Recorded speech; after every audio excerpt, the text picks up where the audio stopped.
Добро утро! Часът е 7. Започва Добро утро Европа. Това е сутрешният блок на Евронюс България.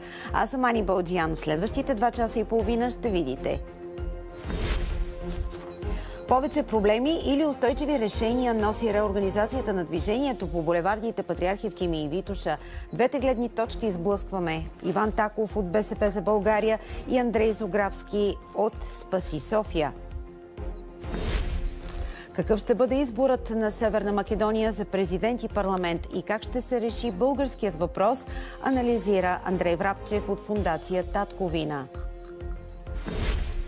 За нуждата от стратегически комуникации и борбата с дезинформацията говори директорът на информационния център към Министерството на отбраната полковник Владимир Миленски.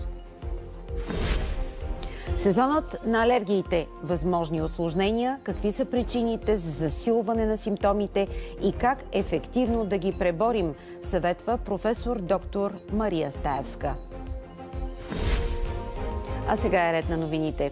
Пореден протест в центъра на София срещу новата реорганизация на движението по булевардите Витоша, Патриарх Евтимий и Фритьоф Нансен.